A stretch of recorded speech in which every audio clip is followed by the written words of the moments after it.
నియం ప్రజల ఆరాధ్య దేవత పాడేరు మోదకొండమ్మ జాతర వైభవంగా జరుగుతోంది. పాడేరులో 3 రోజుల పాటు ఈ గిరిజన జాతర అంగరంగ వైభవంగా జరుగుతుంది.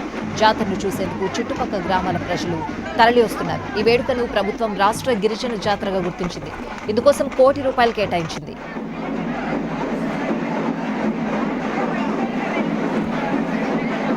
మూడు రోజుల జాతరలో భాగంగా ఇవాళ వేకువజామున సత్కంపట్టు వద్ద ఉత్సవ విగ్రహాన్ని ప్రతిష్ఠించారు. సాయంత్రం ఘటాలను పురవీధుల్లో ఊరేగిస్తారు. 3 రోజుల పాటు పూజా కైంకర్యాలు నిర్వహిస్తారు.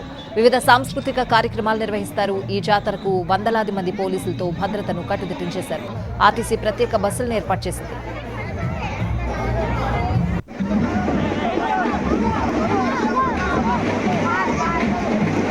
ఘాట్ రోడ్ నిర్మాణం జరగక ముందు పాడేరు నుంచి ఘటాలను మోసుకుంటూ అమ్మవారి పాదాల వరకు ఊరేగింపుగా వచ్చేవారు. సుమారు 4 దశాబ్దాల క్రితం అప్పటి తహసీల్దార్గా పనిచేసిన దాసరి శర్మకు దేవి కలలో కనిపించి ఆలయాన్ని నిర్మించమని కోరడంతో పాడేరులో గుడి కట్టారని పెద్దలు చెప్తూ ఉంటారు. ఈ నెల 12న ఆలయ 40 ఏళ్ల వార్షికోత్సవాన్ని ఘనంగా నిర్వహించారు. ఆలయంలో ఏడాది మొత్తం విశేష పూజలు జరిగినా మే నెలలో జాతర నిర్వహించడం ఆనవాయితీగా వస్తోంది.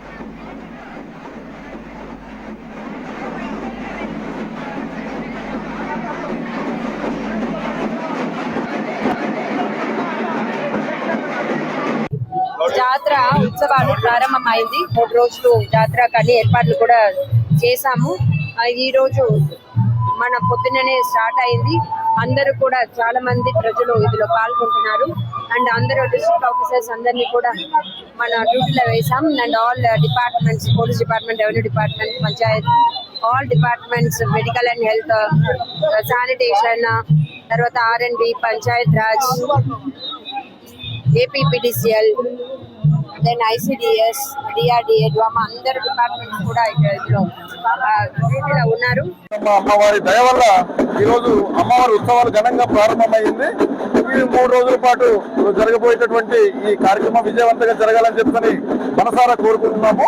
అయితే ఆలయ కమిటీ చైర్మన్ గా స్థానిక శాసనసభ్యులుగా ఈరోజు ఏదైతే అమ్మవారి ఉత్సవ విగ్రహం అక్కడి నుంచి అమ్మవారి గుడి నుంచి బయలుదేరి ఈరోజు సంతకంపట్టు దగ్గర ప్రతిష్ఠించడం జరుగుతుంది.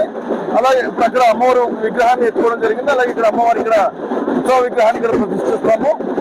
అలాగే మంగళవారం నాడు ఇక్కడ నుంచి బయలుదేరి అమ్మవారి విగ్రహాన్ని మన అమ్మవారి ఆలయంలో ప్రతిష్ఠించడం జరుగుతుంది.